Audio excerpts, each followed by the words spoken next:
I am like humming with anticipation for tonight because I have got a doozy. And it's the kind of doozy that should leave you walking out of here very excited, I think. So anyways, I definitely am excited. So much so that like I was almost nervous that like, what if this flops? Because I'm like just ready to go. There's no nervousness at all. I'm just excited. So hopefully that means it's good.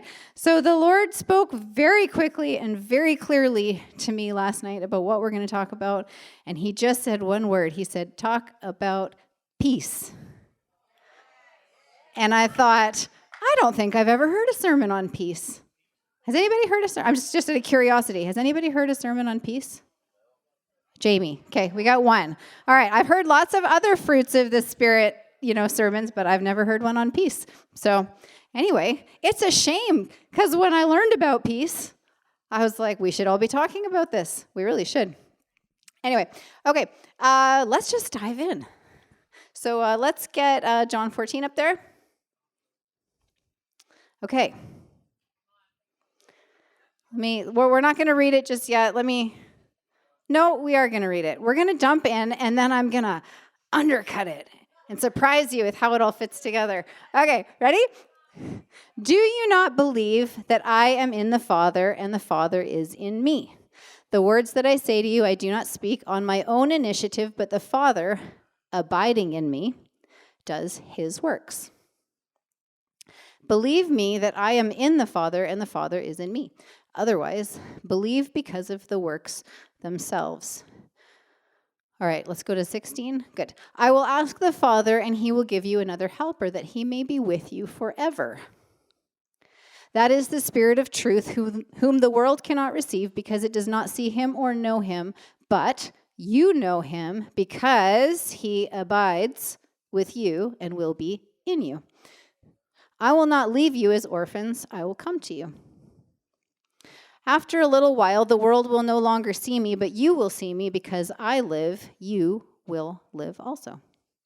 In that day, you will know that I am in my Father, and you in me, and I in you.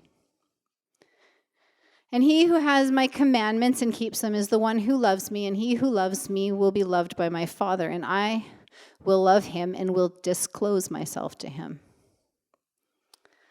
All right, let's stop there for a minute. I think most of us have read this a few times, right? We know that Jesus is leading up to leaving, and so he's explaining to his disciples how this relationship with him and his Father work, and he's inviting them into this relationship as well. And then he's, in a minute, he's going to start talking about the Holy Spirit, who's a helper for us. And then, right in the middle of all that, he drops this bomb about peace. And then he just keeps talking. So last night when I was, hearing, talk about peace, this is the first verse that comes to my mind, which is in verse 27, which we technically haven't read yet, but we're going to get there in 1 second. I'm going to just read to you the little key phrase, except for that my phone doesn't like the Wi-Fi in here. Where did it go? I should have just used my Bible, which is right here. Anyway, but it was open a second ago on my phone. All right, so in a second, he's going to say, peace I leave with you, my peace I give to you, not as the world gives, do I give to you. Do not let your heart be troubled. So we're leading up to that. And this is the first place that I'm thinking when I hear the word peace from Holy Spirit this is the verse that pops into my head. And so I went and looked for it, and then I found this whole long speech, I guess, that Jesus gives his disciples. And I'm initially thinking, why is that phrase in there? It doesn't really fit with this whole I and them and abiding together and making our abode and all this, together stuff. And he just throws this thing, my peace I leave with you, my peace I give to you, not as the world gives, do I give to you. And I was like, huh? We hear that phrase as a bumper sticker, right? I mean, how many people could just recall that verse in some form, in their minds, but do you know the context of it?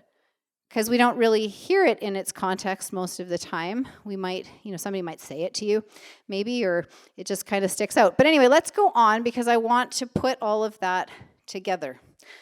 All right, where were we? Verse 23?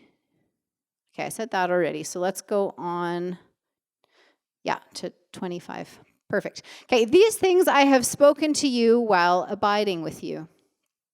But the Helper, the Holy Spirit, whom the Father will send in my name, he will teach you all things and bring to your remembrance all that I said to you. Peace I leave with you, my peace I give to you, not as the world gives, do I give to you. Do not let your heart be troubled, nor let it be fearful. Okay, so we've kind of come together. We've got an idea of the context. Now let's start breaking it down a little bit. Okay, so Jesus starts by talking about I am in the Father, and the Father is in me, and the Father who abides in me does his works. And that really struck me last night because I was like, so wait, the Father abides in you, but he's doing his works? Aren't you doing his works, Jesus? But there's something about this abiding nature of the Father abiding in Jesus that is causing the Father to be the one doing the works, which I thought was kind of interesting. So there's a nature to abiding that we don't quite understand. So we'll keep going a little bit. I will ask the Father for a helper. You will know him because he abides with you and will be in you. Because I live, you will also live. I am in my Father, and you're in me, and I'm in you. Those are all, I have all these paraphrases on my screen because they're long, right? I was already trying to chop this up a little bit, to make it a little bit more digestible in the sense of just how much content is in this speech. So let's talk about abiding for a second. What is abiding? Abiding is staying or dwelling. So when Jesus is talking about how his Father abides in him, he is talking about a staying or a dwelling. And then if he talks about an abode, which he also mentions in here, it is an abode is a staying place. So there is something about a dwelling where the Father dwells in Jesus. He stays in Jesus. He has come to make his home in Jesus that has caused works to happen. But what does that have to do with peace? Because he threw peace in there. So there's got to be a connection, right? Jesus isn't random, and neither were the ones who, put the Gospels together. So this one's from John. So John didn't throw that odd sentence in there in the middle for no reason. So what is peace? Okay, so if you look at the word peace, actually, let's back up for one sec. Stop for a minute and think about peace. What do you think peace is? You don't have to yell it out, but just think about it for a second. What is peace? The absence of conflict, maybe? A stillness inside of you?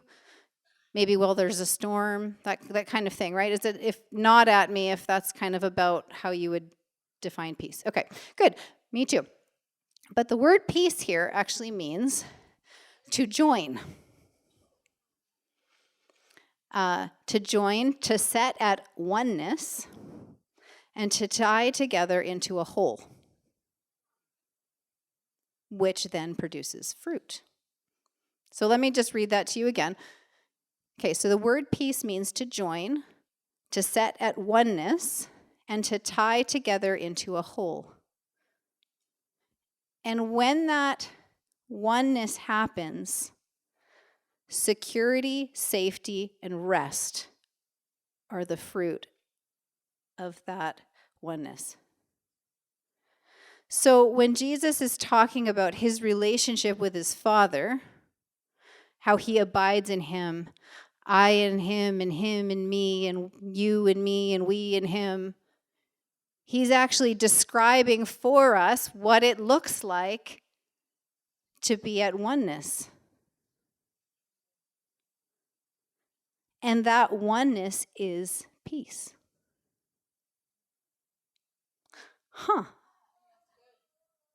So there is an element of what I would call joining rightly. I'm awkwardly going to hold my hands like this for a while. Don't let me drop the microphone, Lord. Okay. So this joining rightly, this oneness, this togetherness, this tied into a whole, right? It is an abiding together with God that produces security, safety, and rest. And what Jesus is doing with the disciples when he's talking to them about this is he is inviting them into his family. So peace is a result of having been invited into God's family. It is where he comes and he dwells with you. It is where he has come to make a staying place inside of you. Now, in contrast to this, the second verse that has peace that kind of popped into my head almost immediately after this one is, I have not come to bring peace, but a sword. And I thought, that's interesting. What does that mean? So let's look at the opposite, shall we? Because Jesus comes and says, I've come to bring peace. And then he goes, I've come to bring division. So which one is it? Well, it's both. And I'm going to explain to you why. Let's go to Matthew 10, verses 32. Oh, no, sorry. You're right. I was on the wrong spot on my screen. Do not think that I came to bring peace on earth. I did not come to bring peace, but a sword. For I came to set a man against his father, and a daughter against her mother, and a daughter-in-law against her mother-in-law. And a man's enemies will be the members of his household. Huh? Well, it actually makes sense. Why? Because when there is a wrong joining, Jesus has come to break up wrong joining and bring correct joining. So this is not to say that a connection with family is wrong, but when your connection with your family, in this case, because this is his example, right? When your connection with your family supersedes your connection with God himself, then he will break it. So if we go on there, where were we at in the verses? Okay, keep going. And he who does not take his cross and follow me is not worthy of me. Okay, what in the world does that mean? Well, what is taking up your cross? I think that picking up our cross is actually a picture of covenant oneness.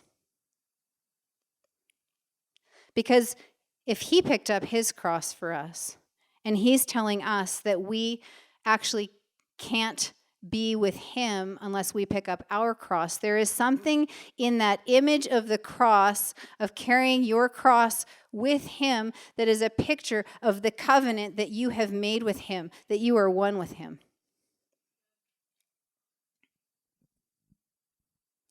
So we have two examples here of peace.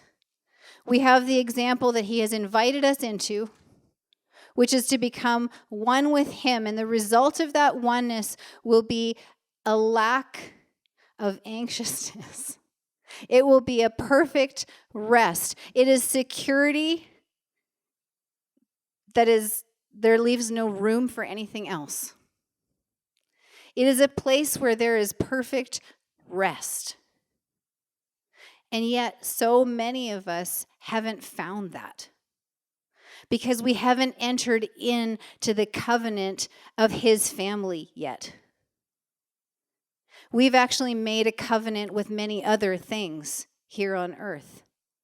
And you know that you have when you are not experiencing peace. Because if the covenant and your oneness with him is the number one thing in your life, then there is no room for anything that is not of him, in the sense of what you experience every day. Fear, anxiousness, for example, worry. We go after something, right? In our lives, we are looking for something that often we can't satisfy. Might I suggest that that is family with him? That we were made for? that we were made to be part of his family, that the thing that's missing in your life, that you're filling with your oneness with everything but him, that you're actually looking for him. Now, I know, we would all say there's a Jesus-shaped hole in all of us, like that we kind of know that stuff. But if in your life you're not experiencing the fruit of the oneness, peace, if you're not experiencing the fruit of that covenant relationship where he has come to abide, dwell inside of you, if you're not walking in that, then you are walking in a covenant oneness with something else. And that is where he has come to bring a sword, because he wants to divide us from the things that we're filling our lives with that are not him. Now, you want to talk about being a light in the world. I always like to talk about being a light in the world.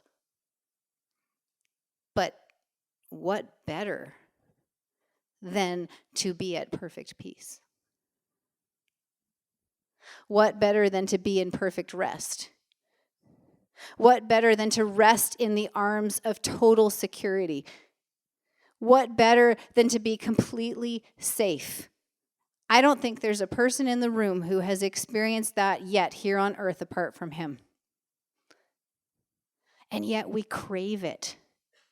And you know what I'm talking about. You crave something. And nothing has filled it yet, except for maybe the part of you that has experienced him. But he's calling us deeper into this peace. He's calling us to step into that same relationship that he had with his Father. Let's read some of it again. You don't have to put it up on the screen because I've got all these paraphrases. I'm just going to read my paraphrases. I am in the Father, and the Father is in me. We are in the Father, and the Father is in us. The Father abiding in us does his work. I will ask the Father for a helper, and you will know him because he abides with you and will be in you.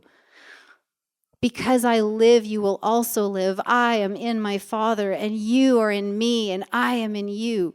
If anyone loves me, he will keep my word, and we will make our home in him. We will make our dwelling place, our staying place in him, and it will produce in you security and safety and rest. And are we not craving that with everything we have? How much are we filling our lives with that should be filled with just this simple thing, joining into his family? I and them and me and us together. Why is it that we don't hear about this topic? I don't know. But that's what peace is. Peace isn't just the absence of conflict. Peace isn't just the ability to hunker down while the storm rages around you and just hope it goes away eventually so you can come back out again. Peace is this perfect family relationship that we have been invited into, and yet we don't know how to join. Well, it's not that hard. But we have to know that we're supposed to go there.